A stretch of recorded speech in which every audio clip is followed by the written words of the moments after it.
Are you tired of not having enough time for a mindful morning routine? Well, stay tuned. I've got the solution for you.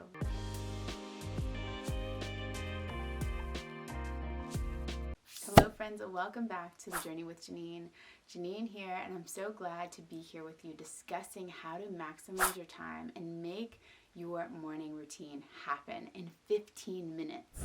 If you are new, welcome. This is where we talk all things mindset, harnessing your magic, and making the most out of your personal journey. And for those of you who are back, welcome back. So glad to have you. Thank you so much for your endless support and just being here and allowing this community to grow and thrive.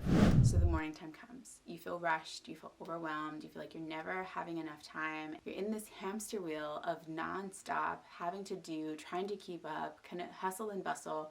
And when you do finally get time, you just want to melt into your couch and Netflix and chill, or go out with friends and feel as if you're escaping this fast-paced reality that doesn't give you the resources to thrive. So one of the things that is key to doing this is taking a pause.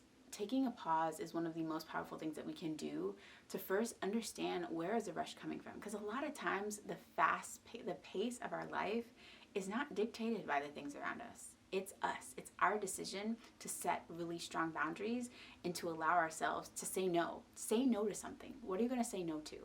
So we'll get into that later. But right now, today, I want to go into how you can maximize your time in the morning to allow yourself to have the mindfulness practices that you want to have with 15 minutes in the morning.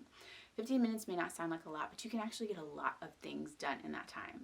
So the three things that I usually like to rotate in and have in the morning would be meditation, journaling or self-expression, and movement.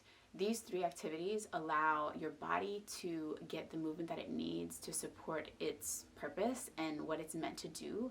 It also allows your mind to be sharpened. Sitting in silence, whether you do a guided meditation that's led and facilitated online, or you do it yourself, or doing a silent meditation, they're so good for your brain because it allows you to recenter and refocus.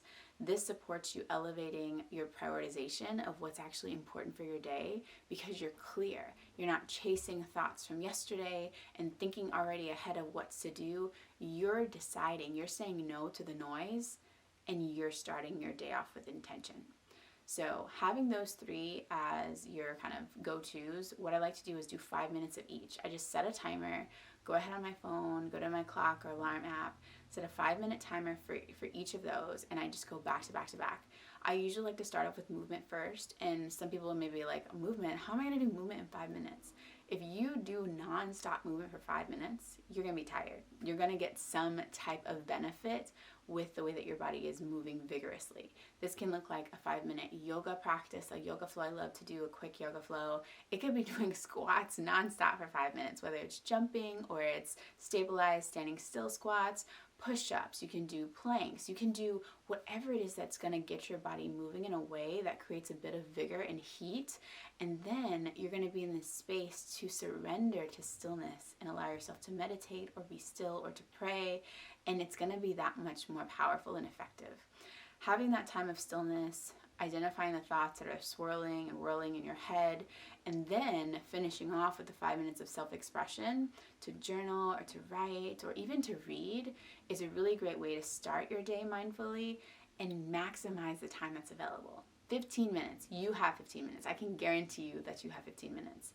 But if you still feel like this is too much time and you don't, you can do this in 6. And what that would look like is you would just make everything into 2s. A 2-minute journaling practice, a 2-minute movement practice, and a 2-minute stillness and meditation practice.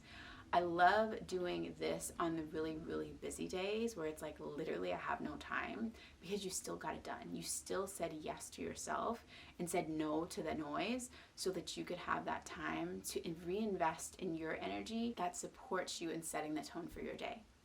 So I invite you to try that if you need even a tighter time frame to get your mindfulness morning routine. And I want to share some just stats with you while we're here about time.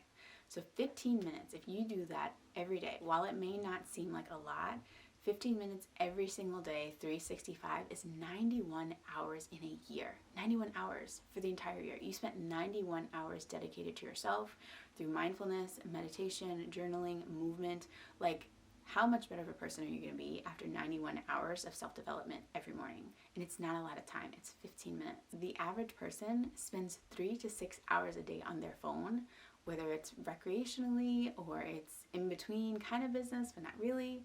But 3 to 6 hours on your phone, that's about 1,000 to 2,000 hours a year on your phone. So we're going from just 91 hours, even though that's a lot when you think about it from a self-development standpoint, to 1,000 to 2,000 hours that we're on our phones.